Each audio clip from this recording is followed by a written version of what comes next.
Mohon perhatian, pintu teater 1 susah dibuka. Bagi para penonton yang telah memiliki tiket, silakan masuk melalui jendela. Terima kasih.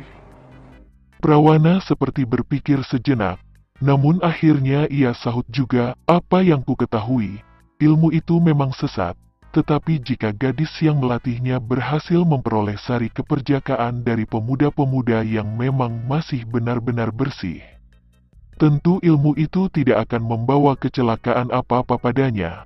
Hanya saja justru hal itu yang ditakuti, bisa membuat mereka panjang umur dan mati lama sekali. Jika memang mereka hidup senang di dunia, tentu soal itu tidak berarti apa-apa.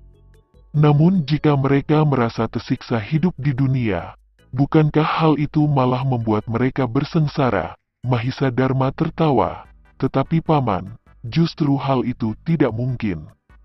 Seperti gadis itu, dia hanya berhasil melatih separuh dari ilmu rembulan timur mentari barat, namun ia berhasil mempertahankan kecantikan tubuh dan wajahnya, sehingga umumnya gadis cantik disenangi pria.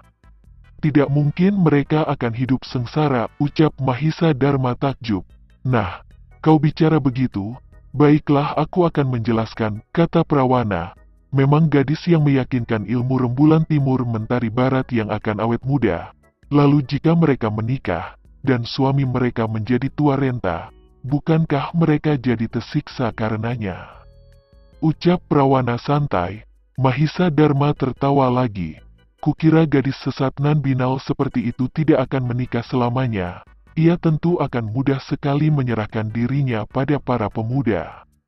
Mana mau mereka membiarkan diri mereka jatuh ke tangan seorang kakek-kakek, kata Mahisa Dharma yakin. Mendengar perkataan Mahisa Dharma, muka Prawana jadi masam. Kau telah menyindirku, katanya tidak senang. Melihat keadaan Prawana, Mahisa Dharma jadi kaget. Ia cepat-cepat bertanya, menyindir paman, tanyanya kemudian. Ya, mengangguk Prawana. Tetapi paman aku tidak merasa menyindir, kata Mahisa Dharma yang jadi bingung dan mengawasi tidak mengerti pada jago tua itu.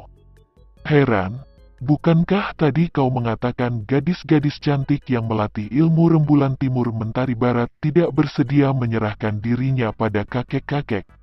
Bukankah aku ini kakek-kakek? Dan setelah berkata begitu, Prawana tertawa bergelak-gelak, sedangkan Mahisa Dharma jadi ikut tertawa. Lah baru tahu bahwa Prawana hanya bergurau saja.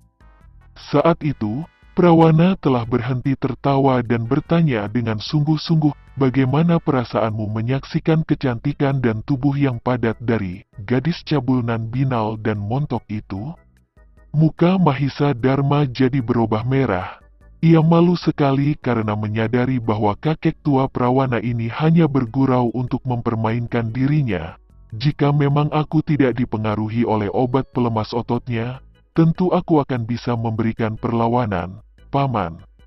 Balas Mahisa Dharma yakin.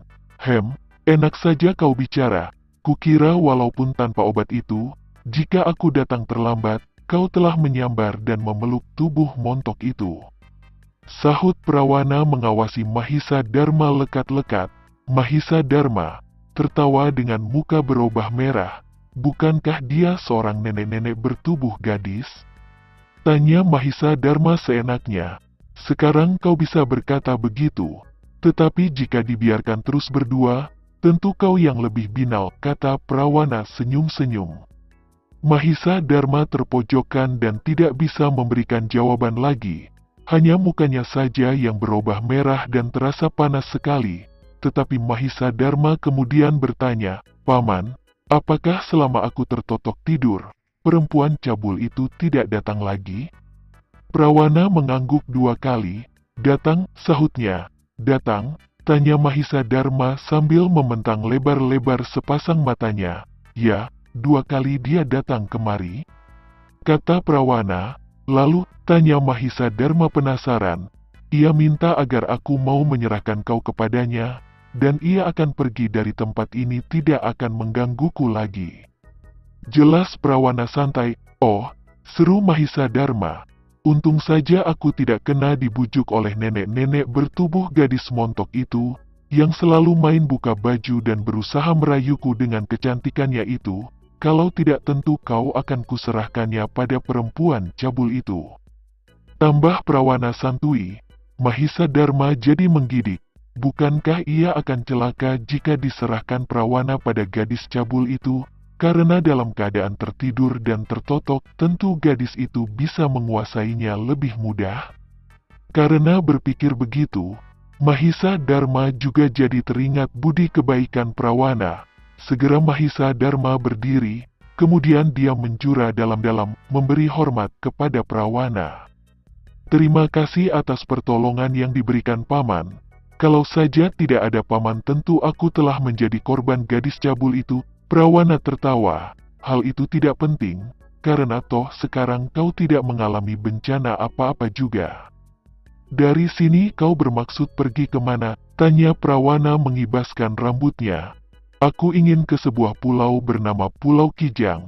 Aku berasal dari Pulau Kencana Lokapala. Aku tersesat oleh angin topan hingga ke Pulau Paman dan Bibi Dewi Selaksa Api, jawab Mahisa Dharma. Kalau begitu kau ikut bersamaku, bukankah dengan melakukan perjalanan bersama lebih menggembirakan? Aku tak ada tujuan, kedengarannya Pulau Kijang banyak kijangnya, aku tak kelaparan di sana. Aku teringat Pekok. Semoga Dewi Bangsat Selaksa Api bermurah hati pada Pekok, sahut Prawana agak sedih. Mahisa Dharma berpikir sejenak, tak apalah, yang penting ada teman seperjalanan. Kalau tak ketemu Pulau Kijang, aku tahu arah ke Pulau Kencana Lokapala. Kemudian Mahisa Dharma telah bertanya, apakah tidak akan merepotkan Paman? Prawana telah tertawa sambil mencibirkan bibirnya. Di mulut kau bertanya begitu, tetap justru di hatimu kau malu melakukan perjalanan bersamaku.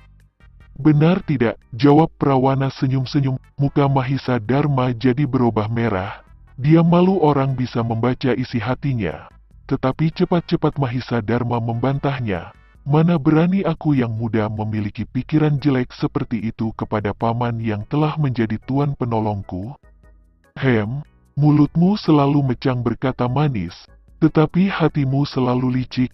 Tidak ingatkah kau ketika kita masih berada di perahu, kau begitu mati-matian memusuhiku dan hendak menenggelamkan perahu kalau aku mendekatimu? Waktu itu kalau memang kau membiarkan aku mendekatimu, tentu tidak seperti si perempuan cabul yang hendak main pegang kau. Aku hanya hendak mengatakan kepadamu bahwa aku tidak akan mengganggumu. Karena aku bukan seorang kakek cabul, ganggu Prawana santui. Digoda seperti itu lagi oleh Prawana, muka Mahisa Dharma jadi berubah merah, ia malu sekali. Janganlah Paman menggodaku terus, kata Mahisa Dharma kemudian. Siapa yang ingin menggodamu? Balik tanya Prawana. Justru aku telah mengatakan dari bal yang sebenarnya. Tambah Prawana santai, baiklah Paman. Apakah kita akan melakukan perjalanan sekarang saja? Tanya Mahisa Dharma sudah tak sabar. Kau telah seharian penuh belum makan, lebih baik kau makan dulu. Kata Prawana dan mengeluarkan dari selipan baju kulit binatang buasnya itu sebuah bungkusan. Waktu dibuka ternyata terdapat beberapa macam makanan. Mahisa Dharma memang merasa lapar, maka tanpa malu-malu lagi dia telah melahapnya makanan tersebut. Waktu Mahisa Dharma tengah melahap makanannya itu, Prawana menceritakan ketika ia turun dari perahu memang ia ingin berpisah dengan Mahisa Dharma. Maka ia telah berlari cepat sekali meninggalkan si pemuda dengan mengambil jalan yang berlawanan. Tetapi setelah berlari puluhan lay, mendadak Prawana merasa berat harus berpisah dengan Mahisa Dharma. Bukankah pemuda itu seorang yang cerdas dan memiliki bakat yang cukup baik? Kenapa mereka tidak mengikat tali persahabatan saja? Mengapa mereka harus berpisah? Apalagi Prawana juga melihatnya. Setelah berlari sekian lama, keadaan di sekitarnya merupakan tanah gersang dan tidak terlihat seorang manusia pun juga.